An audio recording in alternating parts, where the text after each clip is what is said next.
Hello animal, আবার স্বাগত আপনার কবি এনিমি চ্যানেলে, যেখানে আজকে আমরা দেখবো স্টিল বস ডান্সের এপিসোড 1 কে। তো চলুন বেশি দেরি না করে এপিসোডটি শুরু করা যাক।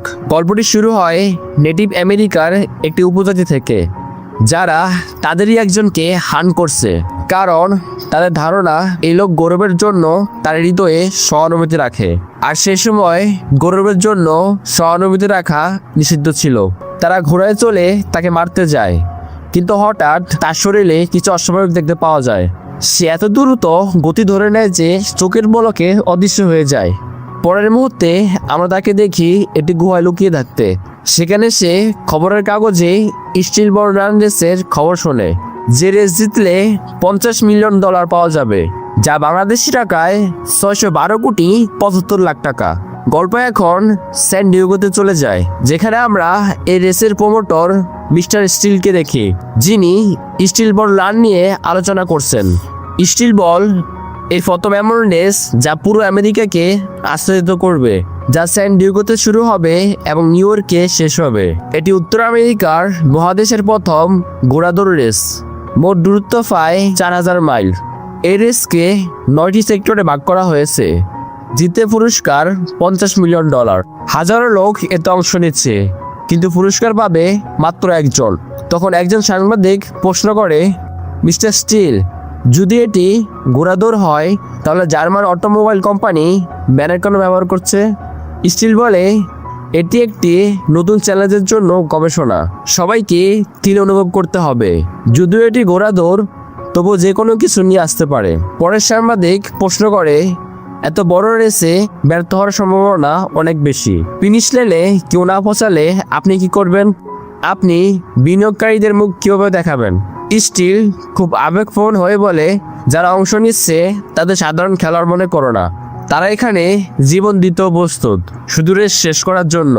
তিনি এমনভাবে বলছেন যেন পুরো রেস তার হাতের মুঠোয়। এরপর পুরো মিডিয়া তার ছবি তুলতে শুরু করে।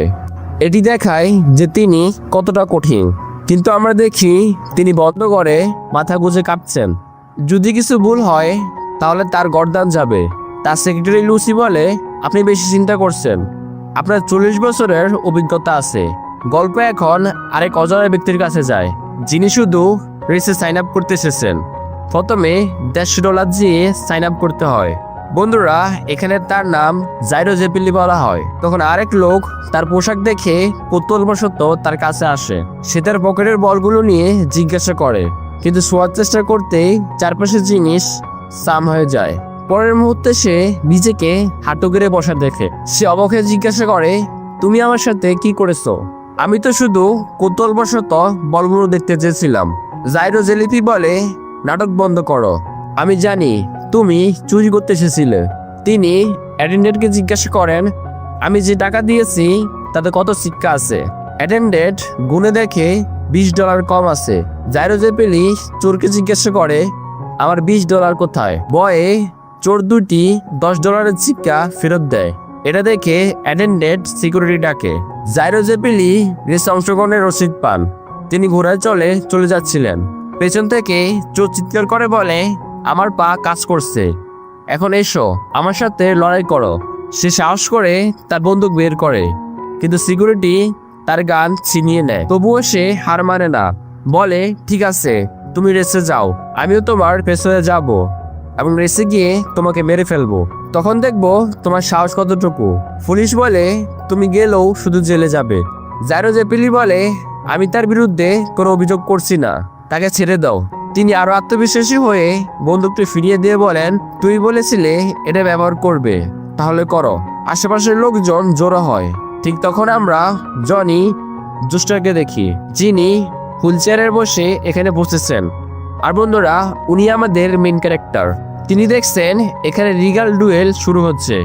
চোরের প্যান্ট ভিজে যায়। সে জাইরো জেপিলিকে বলে, ভাই, আমি তো মজা করছিলাম, তুমি তো সিরিয়াস হয়ে গেলে। কিন্তু পুলিশ বলে, সাবধানে করো, চোট লাগলে এটা লিগাল হবে না। জাইরো জেপিলির মনোযোগ সামান্য সরতেই চোর তার বন্দুক বের করে নিশানা করে, কিন্তু তার আগে জাইরো জেপিলি স্পিনিং বল তার বাহুতে লাগায়। চোর গুলি চালানোর চেষ্টা করে, কিন্তু তার হাতের দিক পাল্টে যায় এবং গুলি তার কপালে ফেটে যায়। এভাবে জাইরো জেপিলি তাকে না ছুঁয়ে তাকে মেরে ফেলে। এদিকে জনি জোস্টার সবকিছু চোখে দেখেন। তিনি অবাক হয়ে বলেন, এটি ডুয়েল নয়, কোনো জাদুকরি ব্যাপার। প্রশ্ন ভরা মুখে তিনি বলটি ছোঁয়ার চেষ্টা করেন, তখন সে শরীরের প্রভাব পড়ে। জনির পা 1 সেকেন্ডের জন্য নিজে নিজেই কাজ করতে শুরু করে, তারপর আবার হুইলচেয়ারে পড়ে যান। জনি বুঝতে পারেন বল ছোঁয়ার কারণে তার শরীরে পরিবর্তন হয়েছে, তার পা আবারও কাজ করছে। এটি তাকে নতুন আশা দেয় যে তিনি হয়তো আবারও দাঁড়াতে পারবেন। তিনি ধাক্কাধাক্কি করে জাইরো জেপিলির কাছে যাওয়ার চেষ্টা করেন। এক বৃদ্ধ তার পথ আটকায়। জনি তাকে মাটিতে ফেলে তার শরীর ব্যবহার করে লাফ দেয়। জনি তার বাহু শোয়ার সাথে সাথেই তার শরীর আবারও পরিবর্তন হয়। তিনি নিজেকে একটি কাঠে ঝুলতে দেখে। জাইরো জেপিলি তার প্রশংসা করে বলেন, পাওয়াকাজ হলো তোমার সুপুরের শরীর খুব শক্তিশালী, কিন্তু আমার পথে আসার চেষ্টা করো না। জনি বলে, আমি তোমার পিছু ছাড়বো না, আমি রেসে অংশ নেব শুধু তোমার বল ছোঁয়ার জন্য। জাইরো জেপিলি বলেন, পা ছাড়াও তুমি ঘোড়াও চলতে পারবে না। কয়েক মুহূর্ত পর গল্প জনির কাছে যায়। তিনি খোলা আকাশের নিচে ভাবছেন, পা ছাড়া আমি এত দূর কেন এলাম? আমাকে কি সান ডিয়েগোতে টেনে আনা হয়েছে? আমি কি শুধু রেস দেখতে চেয়েছি নাকি অংশ নিতে চেয়েছিলাম? বন্ধুরা, এখানে জনি জোস্টারের ছোট অতীত দেখানো হয়। একসময় জনি জোস্টার ঘোড়া খুব ভালো চালাতে পারত, তখন তার পা পুরোপুরি ঠিক ছিল। তার বাবা ফেঞ্জার এবং ঘোড়ার ট্রেনার ছিলেন, তাই জনি ঘোড়া চললে বড় হয়েছে। ঘোড়ার দৌড় জনির কাছে শিল্পের মতো লাগে। এক বৃদ্ধ তার বাবার সাথে বলেছিলেন, তোমার মধ্যে অনেক সম্ভাবনা আছে, তোমাকে অবশ্যই ঘোড়সাবারি শিখতে হবে। কিন্তু তার বাবা বেশি গুরুত্ব দেননি, কারণ জনির বড় ভাই নিকোলাস ইতিমধ্যেই ঘোড়সাবারিতে খুব বিখ্যাত হয়ে গিয়েছিল। কিন্তু একদিন তার বড় ভাই দুর্ঘটনায় মারা যায়। তার মৃত্যুর পর জনি জোস্টার ঘোড়দৌড়কে আর গুরুত্ব দিতে শুরু করে। দেখতে দেখতে তিনি নিজের নাম এতটা কামায় যে বড় ভাইকেও পেছনে ফেলে দেয়। লোকেরা তাকে ফজুরি বলে ডাকত। জনি জোস্টার ভেবেছিল এটাই তার ভাগ্য, এটাই তার নিয়তি, কিন্তু নিয়তি অন্য কিছু ভেবে রেখেছিল। জনি জোস্টার তার গার্লফ্রেন্ডের প্রিয় অভিনেত্রীর সাথে দেখা করতে নিয়ে যান, কিন্তু জনি জোস্টার ইতিমধ্যে বিখ্যাত, তাই লাইন ক্রস করে এগিয়ে যান। পেছন থেকে এক লোক তাকে আটকায়, বলে, আমি সারাদিন অপেক্ষা করছিলাম, তুমি আমার লাইন ক্রস করতে পারো না। সিকিউরিটি আসে এবং সেই লোককে ধরে নিয়ে যায়, কিন্তু সে অপমান সহ্য করতে পারে না। সে পাগলের মতো অপেক্ষা করছিল, তাই সিকিউরিটি থেকে ছাড়িয়ে জনি জোস্টারের পিঠে গুলি করে। এরপর জনি জোস্টারের পুরো জীবন বদলে যায়। তিনি হাসপাতালে পড়ে থাকেন এবং প্যান্টে নোংরা করেন। কেউ দেখতে আসে না, না বাবা না গার্লফ্রেন্ড। জনি জোস্টার একটি মেয়ের জন্য পুরো জীবন নষ্ট করে ফেলেছে। এমনকি নাচরাও ভালো ছিল না। তাদের কাছে জনি অনেক বুলিংয়ের শিকার হতো। গল্প বর্তমানে ফিরে আসে। জনির যখন সুযোগ এসেছে আবার পা ঠিক করার, তার কারণে তিনি হার মানতে প্রস্তুত নন। তিনি রেসে সাইন আপ করেন। এর জন্য জনি ট্রেনিংয়ে ফিরে যান, কিন্তু পা ঠিক না থাকার কারণে ঘোড়ায় চলতে পারেন না এবং আহত হন। তবুও জনি হার মানতে প্রস্তুত নন। জাইরো জেপিলিং সবকিছু দেখছে।